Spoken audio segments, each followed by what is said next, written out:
নির্বাচনের ট্রেন যাত্রা শুরু করেছে, এটা আর থামবে না।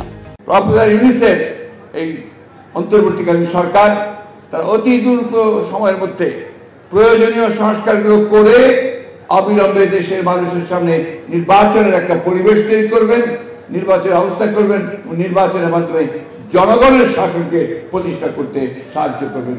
এটাই সকলের প্রত্যাশা। অন্তর্বর্তীকালীন সরকার আছে, তার প্রধান ডক্টর ইউনূস, তাকে আমরা সবাই শ্রদ্ধা করি, সম্মান করি, দেশে বিদেশে সবাই।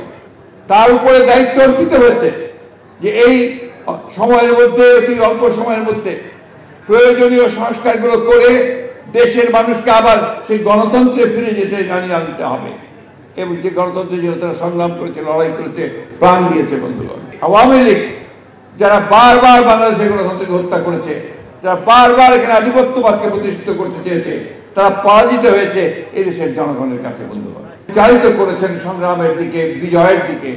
আমাদের সেই নেতা বক্তব্য রাখবেন। আমি শুধু আপনাদের সামনে দুটো কথা বলতে চাই। একটি হচ্ছে 7ই নভেম্বর শুধু একটা দিন নয়, একটা তারিখ নয়, একটা ইতিহাসের শুধু ঘটনা নয়। এই 7ই নভেম্বর দ্বিতীয়বারের মতো বাংলাদেশ স্বাধীনতার সার্বভৌমত্বকে রক্ষা করেছিল।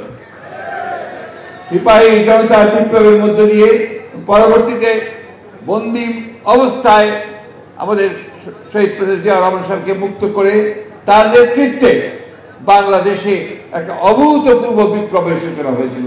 সেই জন্যই এই দিনটিকে বলা হয় বিপ্লব দিবস।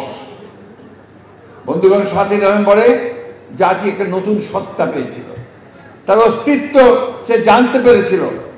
7ই নভেম্বর একটা নতুন ইতিহাসের সূচনা হয়েছিল। সেই ইতিহাসটি ছিল উন্নয়নের ইতিহাস, উৎপাদনের ইতিহাস, বাংলাদেশকে পাল্টে দেওয়ার ইতিহাস। এবং সেই ইতিহাসে নেতৃত্ব দিয়েছিলেন শহীদ প্রেসিডেন্ট জিয়াউর রহমান বীর উত্তম। বন্ধুগণ, আজকে সেই ধারাবাহিকতায় বাংলাদেশি জাতীয়তাবাদের জন্ম হয়েছে।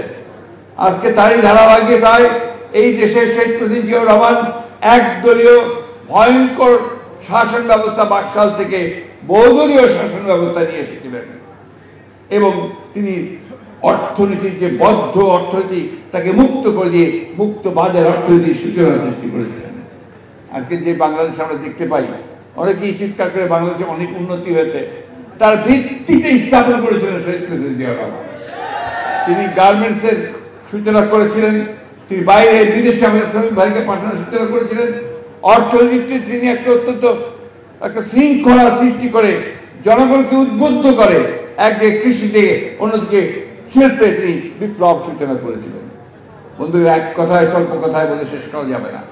শুধু এইটুকু বলতে চাই, শহীদ প্রেসিডেন্ট জিয়াউর রহমান বীর উত্তমের নেতৃত্বে, তার স্বপ্ন নিয়ে, তার দর্শন নিয়ে যে নতুন আন্দোলনের সূচনা হয়েছিল, যে বিপ্লবের সূচনা হয়েছিল, তারই ধারাবাহিকতায় আমরা পরবর্তীতে দেখেছি এই দেশের জনগণ আরেকটি অভ্যুত্থানের মধ্য দিয়ে আমাদের দেশের বেগম খালেদাকে, স্বৈরাচারকে পরাজিত করে সেদিন রাষ্ট্র ক্ষমতায় নিয়ে এসেছিল জনগণের আন্দোলনের মধ্য দিয়ে, 90-এর ছাত্র গণ অভ্যুত্থানের মধ্য দিয়ে।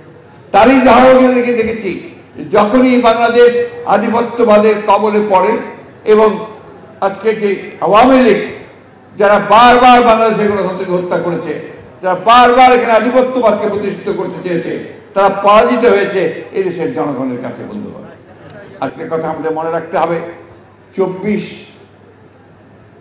2024-এর যে মে মাসের 5 তারিখ, এটা আবার আরেকটা বিপ্লব, আরেকটা অভ্যুত্থান, একটা গণ অভ্যুত্থান ঘটেছে।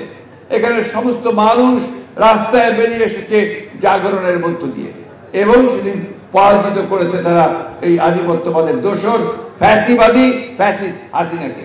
কিসের শক্তিতে? সেটা হচ্ছে বাংলাদেশের দেশপ্রেমের শক্তিতে, বাংলাদেশের জাতীয়তাবাদের শক্তিতে, তার অস্তিত্বের শক্তিতে। সেই শক্তিকে আমাদেরকে ধারণ করতে হবে। বন্ধুগণ, আজকে আমরা ফ্যাসিবাদের কবল থেকে মুক্তি পেয়েছি সত্য, কিন্তু এখন যে সামনে যে ভবিষ্যৎ, সেই ভবিষ্যৎকে আমাদের অত্যন্ত সতর্কতার সঙ্গে পার হতে হবে।